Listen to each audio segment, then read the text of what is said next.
તો પછી નદીની અંદર એક મગર રહેતો હતો. વાંદાનો મિત્ર હતો. આવીને બપોરે અહીંયા આરામ કરતો ને ગામડાના સાંયે સુજાતો ને વાંદરો લે ને મગરને જે મીઠા મીઠા જાંબુડા ખવડાવતો. મગર ખાતી મગર પછી એકવાર હે ને મગરે એની નદીમાં જઈને એની મગરને વાત કરી એના ઘરવાળીને કે એક મારો મિત્ર વાંદરો હે ને બહુ જ મીઠા મીઠા જાંબુડા ખાય ને મને પણ ખવડાવે. એની મગરે કીધું કે એવા જાંબુડા શું કઈ વસ્તુ એમાં તો જોઈએ નથી કે તમે કાલ લેતા આવજો મારે ખાવા છે. મગર બીજે દિવસે મગર બપોરે ગયો ને જાંબુ વાંદરા પાસે એના મિત્ર પાસે. મગરે વાંદરાને વાત કરી કે મારી ઘરવાળીને જાંબુ ખાવા એને તો થોડી જાંબુડા દીધા ને. હા બોલો તમે ઉપર બીજી વાત કરી છે એને લેખા કરું તો જ ગમે.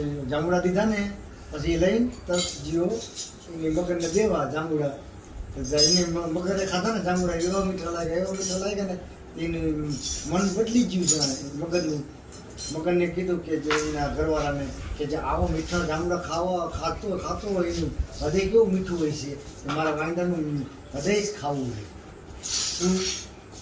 તો પછી પાછો મગર પાછો બીજે દિવસે આવ્યો બગડે ને એને વાત કરી કે મારી મિત્ર તમને અમારે ઘીરે બોલાવે જમવાનું કેમ ખોટું બોલી એને ઘીરે લઈ જતો હતો કે હું આ પાણીની અંદર છે કે આવું પાણીમાં મિત્ર તો આવતું નથી વાંધો કે તમારી પીઠ ઉપર બેસી જાઓ. મગર એના માથે બેસાડી દીધો બંને.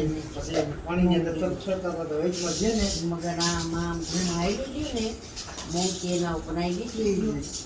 આમ થઈ તેના ઘરે લઈ ગયું. લઈ જતો વચમાં વાંદરાએ વાત કરી કે મગરભાઈ વાત કરું તમને કે કઈને વાત કે તમે આ મગર પાણી મારે મગર નામનું મગર હોય ને આમ આટલી મોટી હોય ઘુમા જેવી મછલી હતી ને વેલ મછલી કઈને વાત કે મારી મગર મારી ઘરવાળીને તમારું હૃદય ખાવું હોય એટલે તમને હું લઈ જવું હોય.